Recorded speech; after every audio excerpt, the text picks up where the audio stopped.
Hello दोस्तों, कैसे हो? आपका स्वागत है त्रिपाण स्टडी सेंटर में। आज जो हम करने जा रहे हैं क्लास 12th एनआईएस बोर्ड का जो है चैप्टर नंबर 15। ये चैप्टर नंबर 15 जो है सोशोलॉजी का है। ठीक है, इसमें हम जो है अर्थव्यवस्था, राज्य व्यवस्था और धर्म के विषय में विस्तार पूर्वक जानेंगे। ये चैप्टर कई मायने में कई क्लास के बच्चों के लिए इम्पोर्टेंट है, चाहे वो सीबीएसई पढ़ रहे हो, जिनका एनसीईआरटी बुक हो, अगर उनके बुक में अगर अर्थव्यवस्था, राज्य व्यवस्था और धर्म है तो ये चैप्टर उनके लिए इम्पोर्टेंट है। साथ में जो कहते हैं यूपी बिहार बोर्ड के बच्चे हैं, उनके लिए भी अगर उनके पास सोशोलॉजी विषय है तो ये चैप्टर उनके लिए अमृत तुल्य है। और ये चैप्टर में हम जो है अर्थव्यवस्था और राज्य व्यवस्था और धर्म के विषय में जो है विस्तार पूर्वक जानेंगे। इसके हर एक पहलू के विषय में चर्चा करेंगे, लेकिन ये सब तब होगा जब हम चैप्टर स्टार्ट करेंगे। लेकिन आपको पता है कि चैप्टर स्टार्ट करने से पहले एक बात जो मैं हमेशा कहता हूँ, जिसको आपको सोचना भी चाहिए, विचार भी करना चाहिए और अमल भी करना चाहिए, वो ये है कि जब भी वीडियो देखिए पूरा देखिए, क्योंकि अधूरा जानकारी सदैव खतरनाक होता है। साथ में एक इंपॉर्टेंट बात ये भी रहता है, अगर आप पहली बार वीडियो देख रहे हो तो लाइक शेयर सब्सक्राइब करना मत भूलना, क्योंकि दोस्तों लाइक कीजिएगा तो बनाने वाले का मनोबल बढ़ता है, सब्सक्राइब कीजिएगा तो इससे ये होता है कि जब भी मैं कोई वीडियो डालूंगा उसका नोटिफिकेशन आपको समय रहते मिल जाएगा। और देखिए, शेयर का मतलब ये होता है कि आपके थ्रू ना जाने किन बच्चों को हेल्प मिल जाए, ये आप भी नहीं जानोगे, इसलिए जो है आप शेयर जरूर करो। ठीक है, व्हाट्सएप स्टेटस पे भी लगाओ। दोस्तों एनआईएस सेंटर जो है कई मानने में बहुत से बच्चों के लिए हेल्पफुल है, चाहे वो 8th क्लास हो, 9th 10th 11th 12th हो, चाहे वो एनआईएस बोर्ड के बच्चे हों, ठीक है, चाहे बीए एमए के बच्चे हो, सभी क्लासों के लिए कुछ ना कुछ जो है त्रिपाण सेंटर में उपलब्ध है। तो इसलिए आपके लिए ज़रूरी है कि आप सब्सक्राइब करके इसको चैनल को जो है सेव कर लो, नहीं तो बाद में अगर रिसर्च करोगे तो शायद आपको ये चैनल प्राप्त ना हो। तो इसलिए सोचना नहीं, विचार नहीं करना है, सब्सक्राइब करके जो है अपने पास सेव करना है। दोस्तों ये तो बात था आपके लिए, लेकिन अब देखते हैं हमारा आज टॉपिक क्या है। हमारा जो अगला टॉपिक है वो है अर्थव्यवस्था के प्रकार। देखिए, यहाँ पर जो अर्थव्यवस्था के प्रकार है, इसके विषय में हम अभी चर्चा करने जा रहे हैं। कहते हैं कि आर्थिक विकास के विभिन्न प्रकार होते हैं, यानी अगर देखा जाए तो कहते हैं इकोनॉमिक्स डेवलपमेंट के जो है डिफरेंट टाइप्स होते हैं, और ये प्रकार लोगों के जो है जीवन यापन पर निर्भर करते हैं, यानी जीवन यापन पे ये जो है बहुत इम्पोर्टेंट अपना योगदान देते हैं। कहते हैं मोटे तो रूप में अगर हम जो है आर्थिक व्यवस्था को दो भागों में बांट सकते हैं, यानी अगर देखा जाए तो इसको दो भागों में बांटना ही जो अर्थव्यवस्था को एक अलग रूप देता है। पहला वह भाग जो खाद्य पदार्थ में लगे होते हैं, और दूसरा वह जो खाद्य उत्पाद में लगे होते हैं, यानी दोनों के दोनों जो है बहुत काफ़ी इम्पोर्टेंट है अगर देखा जाए। यानी जो भाग खाद्य संग्रह में, संग्रह का मतलब होता है इकट्ठा करना, और दूसरा वो जो खाद्य उत्पाद में लगे होते हैं।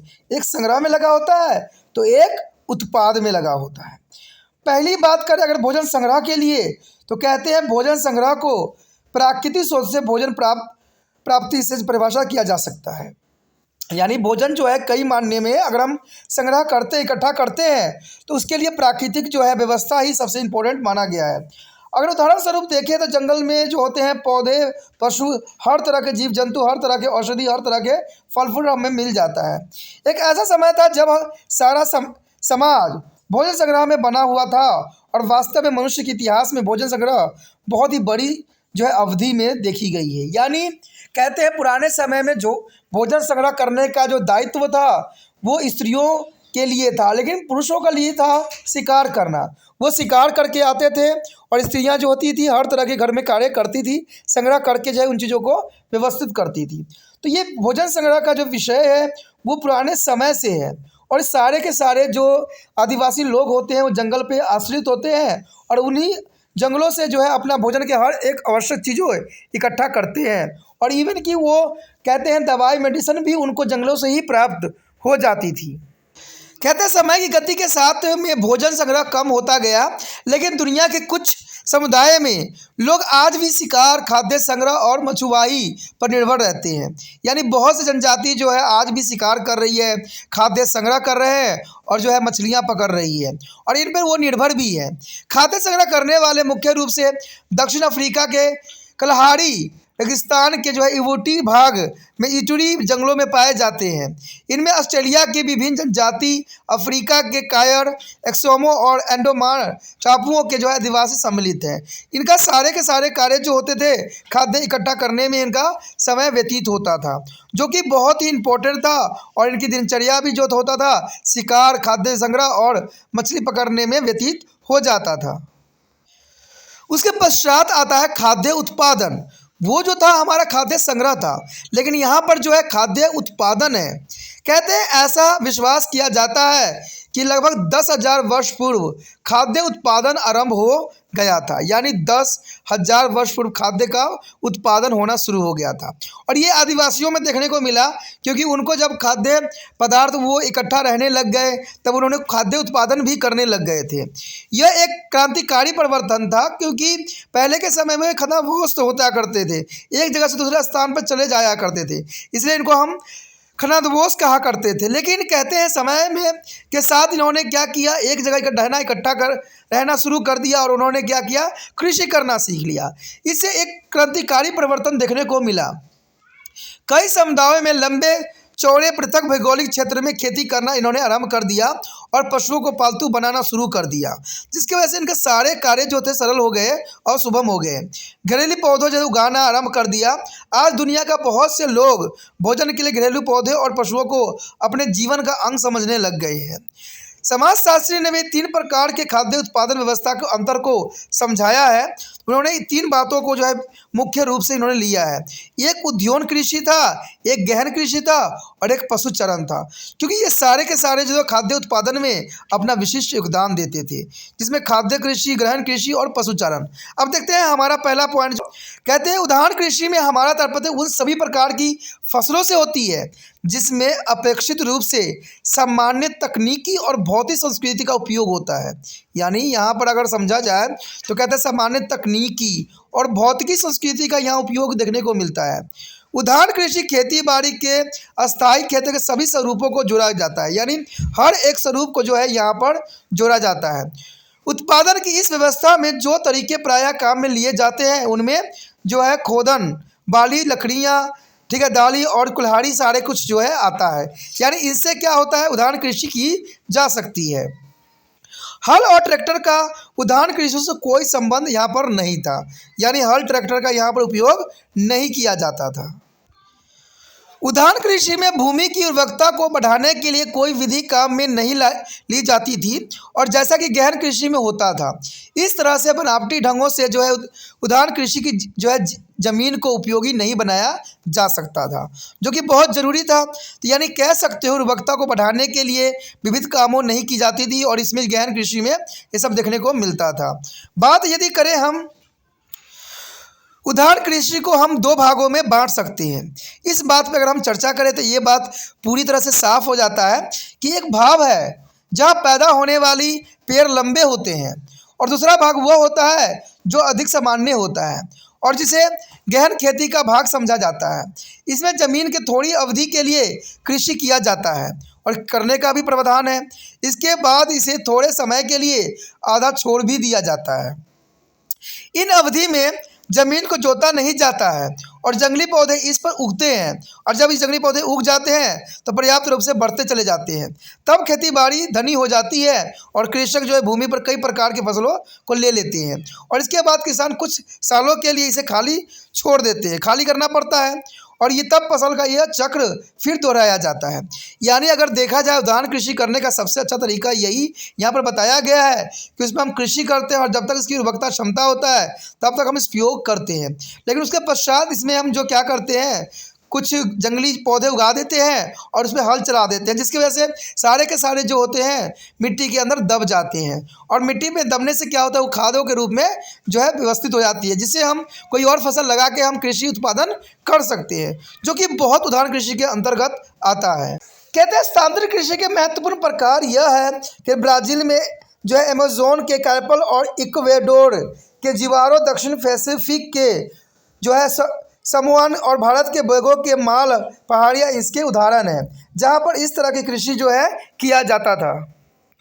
उसके पश्चात हमारे समक्ष आता है गहन कृषि। आखिर गहन कृषि क्या है? जिसको इसको जो है समाजशास्त्रियों ने इसको 3 भागों में डिवाइड किया था। यानी गहन कृषि उसमें से एक था। गहन कृषि को अस्थाई कृषि के नाम से भी जाना जाता है। यानी एक तरह से देखा जाए तो ये जो है यहाँ पर गहन कृषि जो है अस्थाई रूप में विद्यमान होती है। यह खाद्य उत्पादन की वह व्यवस्था है जहाँ खेतों को जो है नियमित रूप से जोता जाता है। यानी इसको नियमित रूप से खेतों को जोतना ही गहन कृषि के अंतर्गत आता है। जो है कृषक भूमि की उर्वरकता को बढ़ाने के लिए जैविकीय खाद का प्रयोग करते हैं।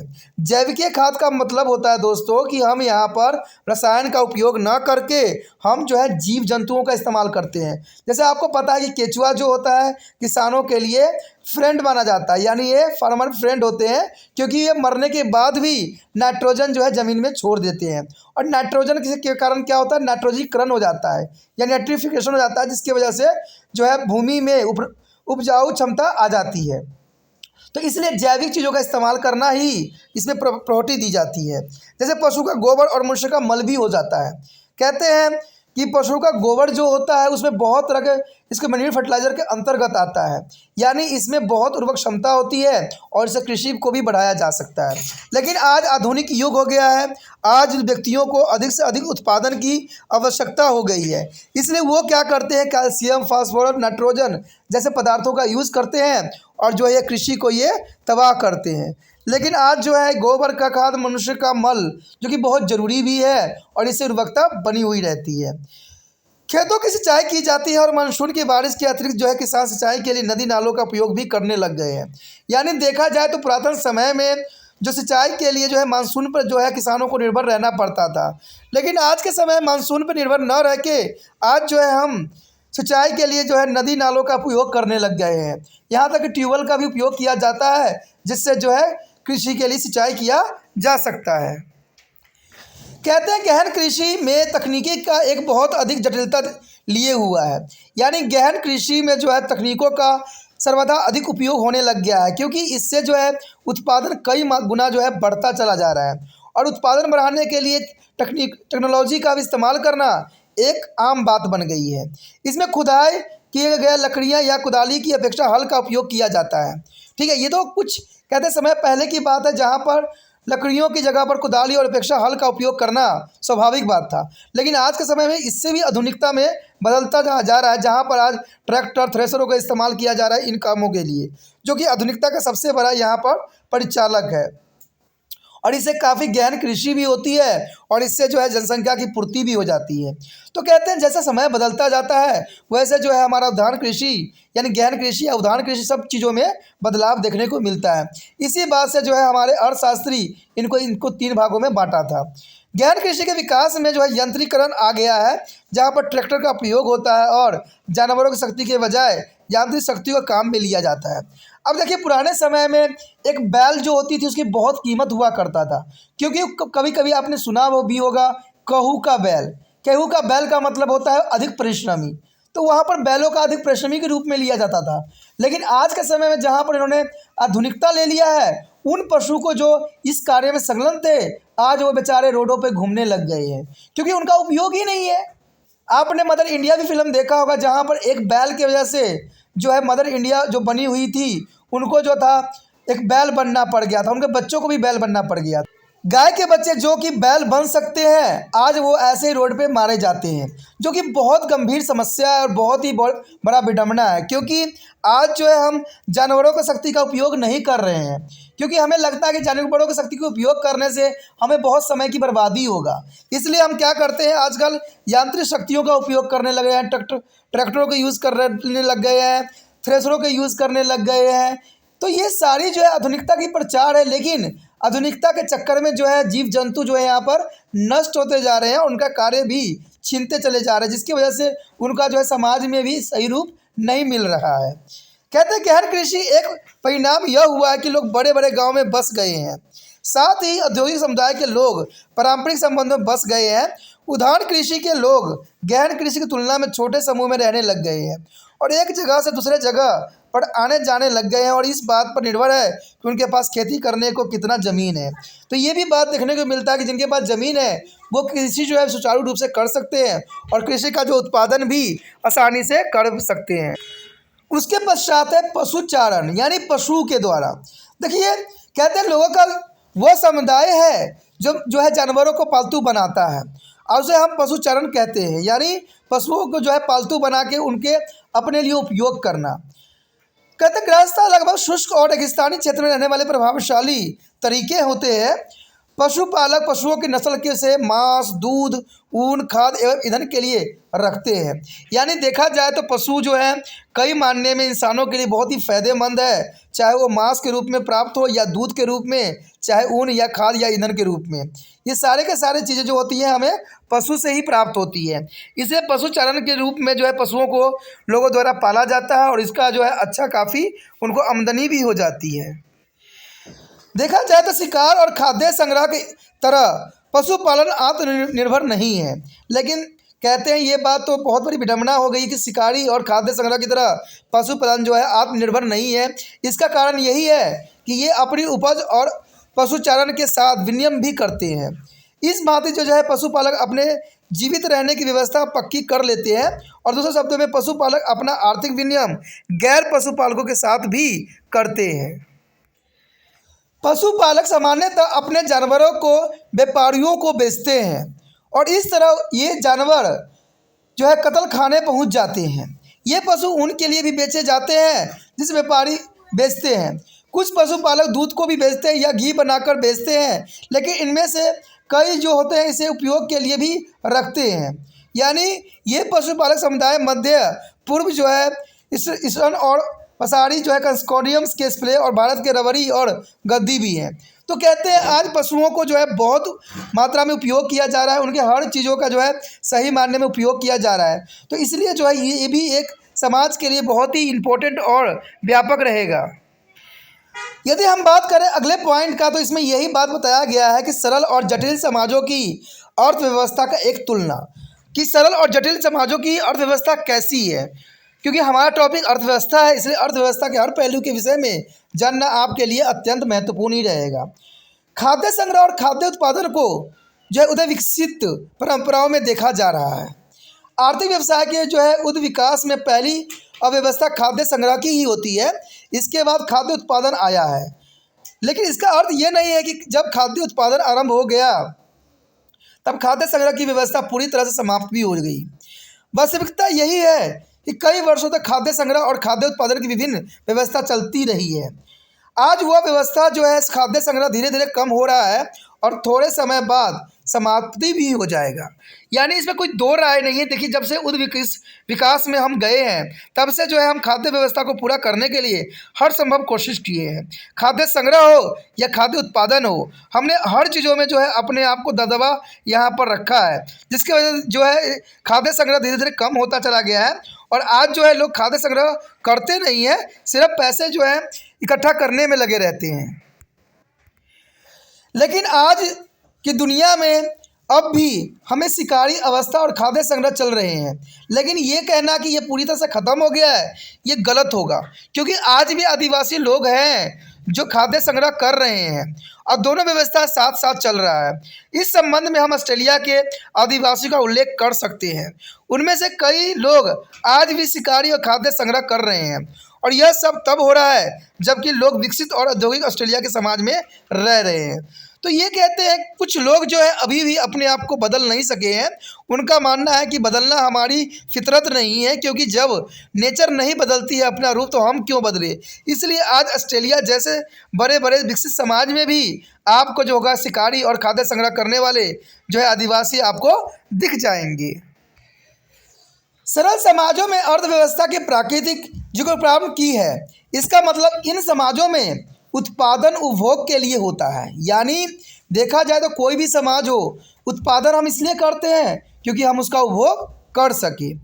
परंपरागत और सरल समाजों में परिवार एक उत्पादन और उपभोग की इकाई होता है। अगर कोई भी आप समाज देख लो परंपरागत, उसमें सरल समाजों में परिवार एक उत्पादन और उपभोग की इकाई सदैव बनी रहती है। परिवार के सदस्य मिलजुल कर अपने खेतों में काम करते हैं और जितनी उन्हें आवश्यकता होती है उसकी पूर्ति भी करते हैं। यानी आपने देखा ही होगा कि गांव में यही बात समझ में आता है कि गांव के लोग जो होते हैं मिलजुल के खेती करते हैं और अपनी आवश्यकताओं को पूरा करने के लिए अग्रसर होते हैं। इसके विपरीत जटिल समाजों में उत्पादन बाजार के लिए होता है। यानी अगर जटिल समाज देखो जहाँ पर हर चीज़ की व्यवस्था होती है, वहाँ पर उत्पादन जो करते हैं हम बाज़ारों के लिए करते हैं। यानी जितना हो सके बाज़ार में बेचने की कोशिश करते हैं, जिससे उनको उत्पादन के साथ जो है उनको अच्छा खासा पैसे भी यानी अर्थव्यवस्था भी प्राप्त हो। लोग बाज़ार पर इसलिए भी निर्भर होते हैं कि उनका जो है आवश्यकता बहुत ही बड़ी ये यानी पूर्ति बाज़ार से ही हो जाता है। यानी बाज़ार में हर चीज़ जो है सरलता से जो है उपलब्ध रहती है। जटिल समाजों में परिवार उपभोग की इकाई है। अगर हम देखें तो जटिल समाजों में परिवार जो होता है सिर्फ उपभोग करना जानता है, उत्पादन करना नहीं जानता है। इसे हम उत्पादन की इकाई नहीं कह सकते क्योंकि वो उत्पादन नहीं करते हैं, वो सिर्फ उपभोग करना ही जानते हैं। ठीक है, क्योंकि वो जो है कृषि को कई मायने में बहुत किलोमीटर दूर छोड़ के पीछे आ चुके हैं और वो कभी कृषि की तरफ जाना भी नहीं चाहते हैं, क्योंकि वो जो है उनका समाज विकसित है, वो आधुनिक में है और वो व्यापार करना जानते हैं, ट्रेड लगाना जानते हैं। तो ये सब बातें आ जाता है। जटिल समाज में परिवार का उपाय इकाई नहीं है और ये उत्पादन भी नहीं कर रहे हैं। उत्पादन और वितरण की प्रक्रिया बाजार पर केंद्रित होता है। यानी उत्पादन और वितरण जो होती है सब बाजार के अंतर्गत आता है और इसकी प्राकृतिक सदैव ही जटिल होती है और बहुत ही अलग होती है। सरल समाजों में जो है जीविकोपार्जन केंद्रीय होता है तथा आधुनिक समाज बाजार केंद्रित होते हैं। यानी देखा जाए तो आज अगर हम आधुनिक समाज की बात करें तो आधुनिक समाज जो है बाज़ारों पर निर्भर है। आज बड़े बड़े बाज़ार बन चुके हैं जहां पर उनकी सारी आवश्यकताएं पूरी हो जाती है। उसके पश्चात आता है हमारे समग्र विनिमय की व्यवस्थाएं। आखिर विनिमय की व्यवस्था क्या है? कहते हैं मानव समाज में विनिमय के 3 प्रकार पाए जाते थे। एक तो था आदान प्रदान, जैसे पुराने समय में होता था। एक होता था पुण्य वितरण और एक होता था बाजार कहते थे। यह विनिमय जो हम व्यक्तियों में होता है, जो आज समाज में इनकी स्थिति सामान्य है, उन्हें पारंपरिक विनिमय कहते थे। इस स्थिति में जो भी कुछ वह को देता है वह जो है कुछ अ को देता है। यानी पहले के समय में यही होता था दोस्तों कि कुछ सामान हमारे पास होता था तो हम उनको देते थे और उनको पास जो सामान होता था जिनकी हमारी आवश्यकता थी वो हम लेते थे। यानी ये कहते हैं आदान प्रदान की व्यवस्था थी, वो पारंपरिक विनिमय होता था। इस तरह के विनिमय जो है तुरंत फुरत होती थी और ये कुछ समय गुजर जाने के बाद होता था, जो कि बहुत ही विनिमय की एक प्रणाली के रूप में देखा जा सकता है। विनिमय का दूसरा सिद्धांत पुनः वितरण है। यहाँ एक व्यक्ति दूसरे व्यक्ति को जो प्रतिष्ठा में ऊंचा है उपहार देता है और इसमें उपहार का बदला दूसरा व्यक्ति उपहार से ही देता है। इस तरह के विनिमय का दृष्टांत जो आज के समुदाय में देखने को मिलता है वह राजनीतिक नेता का अपने सहयोगी सदस्यों के साथ होता है। यह आवश्यक है कि वह जो है पुण्य वितरण किस तरह होता है, ये एक समाज से दूसरे समाज में भिन्न है। पारंपरिक विनिमय संबंध उन लोगों में भी होता है जो एक समाज में सामान्य स्तर रखते हैं और प्रवृत्त विनिमय संबंधों की वह व्यवस्था है जिसमें लोग सामान्य स्तर पर नहीं होते हैं। यानी देखा जाए तो आज विनिमय को जो है सामान्य रूप में लिया जाता है। पहले हमारी आवश्यकता के रिगार्डिंग विनिमय होता था, लेकिन आज जो हम किसी को कुछ देते हैं, जैसे मान लीजिए आप किसी को बर्थडे पे कुछ गिफ्ट देते हो, जब आपका भी बर्थडे होगा तो वो भी गिफ्ट देगा, तो इसी को भी विनिमय कह सकती हो क्योंकि आपने उसको दिया इसलिए आपको भी वो रिटर्न किया, तो ये विनिमय कहलाता था। लेकिन पुराने समय में जो आदान प्रदान होती थी, मान लीजिए अगर आपके पास चावल है और उनके पास जो है आटा है, तो वो क्या करते थे कुछ अधिक आदान प्रदान कर लेते थे, तो इसको विनिमय का ही नाम दिया गया था। उसके पश्चात है बाजार। कहते हैं बाजार विनिमय का तीसरा सिद्धांत बाजार ही माना गया है। बाजार के 2 पहलू होते हैं। पहला बाजार का तात्पर्य एक भौतिक स्थान होता है जहां लोग अपनी विनिमय करने के लिए एकत्र होते हैं। आपने देखा होगा कि बड़े बड़े मंडी होते हैं जहां पर जो है हर किसान जाके अपनी सामानों को बेचते हैं। तो इसमें क्या करते हैं, विनिमय करते हैं, यानी अपनी भौतिक सामानों को क्या करते हैं, एकत्र करके बेचते हैं। इस स्थान पर लोग वस्तुओं खरीदने व बेचने के लिए एकत्र होते हैं, इसे हम बाजार का स्थान कह सकते हैं। और दूसरा मार्ग और पूर्ति जो है शक्ति वस्तुओं का मूल्य सेवाएं बाजार में उपलब्ध करवाती है। यह सिद्धांत बाजार सिद्धांत के नाम से भी जाना जाता है। अगला पॉइंट जो हमारा है सरल व जटिल समाजों में बाजार। देखिए सरल और जटिल समाजों में बाजार का क्या रूप है ये भी जानना हमारे लिए ज़रूरी है, क्योंकि अर्थशास्त्री ये मानते हैं कि जब तक हम सरल व जटिल समाज बाजारों में जो है बाजार का हम डिफरेंस नहीं जानेंगे, हमारे लिए जो है ये अर्थव्यवस्था का अध्ययन बेकार होगा। कहते हैं बाजार की स्थिति पर सरल समाजों को 2 श्रेणियों में बांटा जाता है। पहली श्रेणी जहाँ बाजार की जगह की कोई अवधारणाएँ नहीं होती है, इनको हम बिना बाजार के समाज कह सकते हैं, जहाँ पर बाजार होती नहीं है। शिकारी और खाद्य संग्रह लोग इस श्रेणी में आते हैं जहाँ पर बाजार नहीं होता है। उनका सिर्फ कार्य होता है शिकार करना और खाद्य संग्रह करना और अपने बाल बच्चों का जो है पेट भरना, यानी ये बाजार से उनका कोई लेना देना नहीं होता है। द्वितीय वह सामान्य समाज जिनके बाजार की जगह होती है, जहाँ लोग वस्तु और सेवाओं को आदान प्रदान के लिए एकत्र होते हैं, जैसे बड़े समाजों में देखने को मिलता है, लेकिन उनका कोई भी बाजार का सिद्धांत नहीं होता है। जटिल समाजों को आर्थिक व्यवस्था में बाजार का सिद्धांत देखने को सदैव ही मिलता है। इसलिए जब समाजशास्त्री आदिवासी और कृषक समुदाय के जो है सेवा करते हैं, तब वास्तव में बाजार के स्थान की चर्चा करते हैं, न कि बाजार में सिद्धांत की। कहते हैं अगर देखा जाए यहाँ पर जटिल समाज पूर्ण रूप से जो वह चाहते हैं उसे पाने के लिए बाजार पर ही निर्भर रहते हैं। अगर बाजार का अंत हो जाता है तब बाजार का जो है आश्वासन हो जाएगा, यानी अवसान हो जाएगा। इसका मतलब है कि बिल्कुल वो ख़त्म हो जाएगा, क्योंकि अगर देखा जाए जटिल समाजों में बाजार का अपना एक बहुत ही महत्वपूर्ण स्थान होता है, जहाँ पर हर चीज़ों का आदान प्रदान होता है। वहाँ पर जो लोग होते हैं या तो उत्पाद करते हैं या उसको जो है विक्रय करते हैं। ये इसलिए है जैसे कि पहले कहा है कि उत्पादन और वितरण की शक्तियाँ बाजार में आ जाती है। जटिल समाजों में परिवार उत्पादन की इकाई नहीं होती है, इसलिए वे अपनी सभी आवश्यकताओं और इच्छाओं की पूर्ति के लिए बाजार पर ही निर्भर होते हैं। यानी देखा जाए तो इस तरह के जो है सारे के सारे समाज जो होते हैं बाज़ारों पर ही निर्भर होते हैं, क्योंकि उनकी सारी इच्छाएं बाज़ार से ही पूर्ति होती है। वो स्वयं ही इकट्ठा नहीं करते हैं या शिकार नहीं करते हैं। सरल बाज़ारों में जहाँ बाज़ार का स्थान होता है, लोग अपनी जीविकोपार्जन के लिए जो है बाजार का निर्भर नहीं होते हैं। वो उन सब वस्तुओं को स्वयं ही पैदा करते हैं जो उनकी जीविकोपार्जन के लिए आवश्यक होती है। जैसे मैंने आदिवासी की बात आपको किया था कि वो शिकार भी करते हैं और भोजन संग्रह भी करते हैं। यदि वह कुछ चीज़ों पैदा नहीं करते हैं तब भी वो उनकी प्राप्ति जो है जीविकोपार्जन हेतु पूरे निर्माण द्वारा प्राप्त कर ही लेते हैं, यानी अपने कोशिशों से वो जो है प्राप्त करना उनके लिए बहुत ही आसान हो जाता है। कहते हैं इससे और आगे सरल समाजों में बाजार जो है विशुद्ध रूप से आर्थिक संस्था नहीं है। यानी अगर देखा जाए तो सरल समाजों में बाजार जो है विशुद्ध रूप में आर्थिक संस्था नहीं है। सिर्फ जटिल समाजों में ही जो है यहाँ पर बाजार जो है शुद्ध रूप में देखा जा सकता है। पहला तो यह है कि अपने समाज के जो है नियमित लक्षण नहीं होते हैं। इसकी उत्पत्ति जो है कर्मकांड और त्योहारों से होती है। बाजार का अस्तित्व एक सप्ताह या एक पखवाड़े में हो सकता है।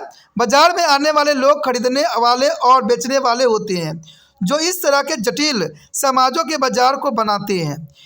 इन बाजारों में लोग अपने नातेदार और मित्रों से मिलने का अवसर भी देते हैं। सरल समाजों में इस तरह के बाजार एक मेले की तरह सदैव होती है, और इसका कारण यह है कि बाजार का यह दिन लोगों की भीड़ को एकत्र भी करता है और महत्वपूर्ण राजनीतिक घोषणाएं भी इन्हीं बाज़ारों में होती है। इसलिए इन बाज़ारों को जो है बहुत ही महत्व दिया जाता है। कुछ समाजों में बाजार का दिन जो है अदालत का दिन भी होता है। बाजार के दिन विवाह के मसले भी तय हो जाते हैं, और इस तरह बाजार में आर्थिक कार्य बजाय सरल समाजों को बहुत अधिक सामाजिक कार्य करता है। जटिल समाजों में अनिवार्य रूप से बाजार आर्थिक संस्था का काम भी करता है। यानी देखा जाए तो बाजार आज के समय में बहुत ही उपयोगी, बहुत ही महत्वपूर्ण है, क्योंकि बहुत से कर्मकांड जो होते हैं बाज़ारों में ही हो जाते हैं। इवन कि यहाँ तक कि शादी ब्याह का जो फैसले होते हैं बाज़ारों में भी कर लिया जाता है। तो ये सारे जो होते हैं बाज़ार बहुत ही इम्पोर्टेंट आज के समय में ले लिया है। उसके पश्चात हमारा आता है वस्तु विनिमय। कहते हैं सरल समाजों में वस्तु विनिमय व्यवस्था पाई जाती है, और यह वह प्रकार है जहाँ मुद्रा की अनुपस्थिति में विनिमय होता है। यानी यहाँ मुद्रा की आवश्यकता नहीं होता है। मुद्रा का मतलब होता है दोस्तों पैसा, यानी पैसा का यहाँ आवश्यकता नहीं होता है, रुपये की आवश्यकता नहीं होता है। मतलब वस्तुओं के बदले वस्तु प्राप्त की जाती है। यानी वस्तु अगर दोगे तो वस्तु ही आपको प्राप्त होगा। इसे हम वस्तु विनिमय की प्रणाली कहते हैं। कहते हैं संबंधित समाज यह तय करता है कि किसी वस्तु का विनिमय किस वस्तु के साथ किया जाए। जैसे मान लीजिए अगर किसी के पास अगर यहाँ पर बकरी है तो वो उस बकरी का कीमत किस रूप में ले, 2 बोरा गेहूँ ले या 1 बोरा चावल ले। तो ये कार्य जो होता है वस्तु जो है इनकी कीमत जो है संबंधित लोग ही तय करते हैं कि इसका विनिमय किस प्रकार होना चाहिए। तो इसके लिए समाज जो है तय करती है कि वस्तु विनिमय किस प्रकार किया जाए। विनिमय में कोई समान मापदंड नहीं पाया जाता है, सामान्य मापदंड नहीं होते हैं। समाजशास्त्रियों की भाषा में कोई सामान्य उद्देश्य धन नहीं होता है, न धन वह होता है जो हर किसी वस्तु को विनिमय के लिए काम में लिया जाता है। जो सरल समय में होता है इसे निश्चित उद्देश्य धन कहते हैं। इसका मतलब यही हुआ कि निश्चित वस्तुओं खरीदने के लिए कुछ अन्य निश्चित वस्तुओं को प्राप्त करते हैं। जैसे देखा जाए तो वधु की प्राप्ति के लिए वधु मूल्य के रूप में पशुधन दिया जाता है। यानी कई समाज में देखने को मिला है, अगर वधु चाहिए तो इसके लिए पशुधन को आपको देना पड़ेगा। इससे वधु जो होती है उसको खरीदने का भी नाम दिया जा सकता है। लेकिन पशुधन को हम भोजन व कपड़े प्राप्त करने के लिए नहीं देते हैं, क्योंकि पशुधन बहुत महंगा होता है। दूसरे शब्दों में सरल समाजों में सौदेबाजी के अलग अलग क्षेत्र होते हैं और वस्तु जो एक क्षेत्र में काम में ली जाती है वो वस्तु जो क्षेत्रों में काम में नहीं ली जाती है। यानी जिस वस्तु का एक क्षेत्र में काम होता है वही वस्तु दूसरे क्षेत्र में कार्य लायक नहीं रहता, यानी उसका कार्य नहीं लिया जा सकता। कहते हैं यह सब बताता है कि सरल समाज तकनीकी दृष्टि से भी सरल होते हैं, उनका मुद्रीकरण नहीं किया जा सकता है, वो वस्तु विनिमय करते हैं। और इन समाजों में बाजार जो है बहुउद्देश्य इकाई होते हैं। यानी देखा जाए तो बाजारों का यहाँ पर बहुउद्देश्य इकाई होती है, यहाँ पर बहुत से कार्य जो है संपन्न भी होता है। जटिल समाज तकनीकी ढंग से अधिक कृत्रिम होते हैं। यानी कृत्रिम मतलब होता है कि ये जो होते हैं आर्टिफिशियल होते हैं, यानी हर चीज़ जो यहाँ पर टेक्नोलॉजी पर निर्भर होता है। जहाँ मुद्रा का अधिक प्रचलन होता है यहाँ पर पैसे का ही सबसे बड़ा महत्व होता है। कहते हैं ना पैसा फेंक तमाशा देख, तो ऐसा होता है, वो होता है जटिल समाजों में। लेकिन ये जो देखा जाए तो सरल समाजों में ऐसा नहीं होता है, वहाँ पर वस्तु विनिमय की प्रणाली आज भी प्रचलित है। लेकिन जो जटिल समाज है वहाँ पर जो है धन का बहुत ही जो है प्रचलन मांग होती है। ये समाज पूर्ण रूप से बाजार पर निर्भर होते हैं और इन समाजों में आर्थिक मूल्य समाजी मूल्य से बढ़कर होता है। यानी आर्थिक मूल्य को वो लोग जो है समाजी मूल्य से अधिक प्रायोरिटी देते हैं। तो ये बहुत बड़ी बात यहाँ पर आती है कि यहाँ पर जो है पैसों का महत्व नहीं दिया जाता है, जबकि वस्तु विनिमय का दिया जाता है। लेकिन जटिल समाजों में पैसों को अधिक महत्व दिया जाता है। तो यही बात यहाँ पर भी आती है। अगर तिरपान स्टडी सेंटर जो है आप लोगों से कोई मुद्रा नहीं ले रहा है, सिर्फ आपको इतना ही कहा जा रहा है कि जितना हो सके वीडियो को शेयर कीजिए। देखिए आपके लिए अगर ये वीडियो बनाई जा रही है और आप इसको देखते हो, समझते हो, अगर समझ में आता है तो आपका भी कुछ फ़र्ज़ बन जाता है, कुछ दायित्व होती है। और वो दायित्व ये होता है कि जितना हो सके इस वीडियो को जो है दूसरे बच्चे तक पहुंचाने में तिरपान स्टडी सेंटर का सहयोगी बनना है। और इसके लिए आपको कुछ भी नहीं करना होता है, सिर्फ व्हाट्सएप स्टेटस पे इसको जो है लिंक को लगाना होता है। देखिए दोस्तों, लिंक लगाने से ये होगा कि जो व्यक्ति आपके संपर्क में होंगे और वो एनआईसी बोर्ड पढ़ रहे होंगे, चाहे उनका जो है ये सिलेबस मिलता जुलता होगा, तो ये वीडियो ज़रूर वो देखेंगे। ठीक है, देखने से क्या होगा, उनको इस वीडियो के बारे में नॉलेज होगी, समझ होगी और वो एग्ज़ाम के लिए भी अच्छे से अच्छे तैयारी कर सकते हैं। मेरा उद्देश्य सिर्फ इतना ही है कि मैं उन बच्चों तक पहुंचना चाहता हूं। चाहे देखिए अगर आपको अच्छा लगेगा तो आप ज़रूर देखिएगा, नहीं अच्छा लगेगा आप लीव कर जाइएगा। तो इसमें जो है तिरपान स्टडी सेंटर किसी व्यक्ति को जो ये नहीं कहता कि आप इसी वीडियो को ही देखिए, क्योंकि जहाँ से भी आपको नॉलेज सही सही मिले वही ज्ञान कहलाता है। ठीक है, और इस बात को जो है मैं भी इस बात को मानता हूँ और आप भी इस बात को समझते होंगे।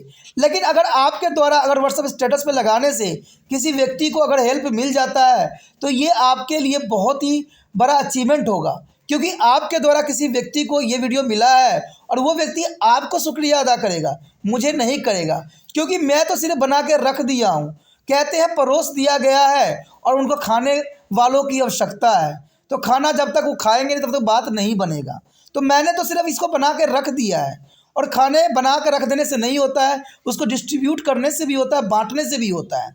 तो वो बांटने का कार्य आप कर सकते हो, क्योंकि आप कई हो। ठीक है, आपके बहुत सारे मित्र हैं, कई से दोस्त हैं, तो ये वीडियो कई जगहों पे पहुंच सकता है और उन बच्चों को भी लाभान्वित कर सकता है जिनको ये इस वीडियो की ज़रूरत है। इसलिए सोचना नहीं है, विचार नहीं करना है, इसको क्या करना है, यूट्यूब से लिंक को कॉपी करना है और व्हाट्सएप स्टेटस पे लगा देना।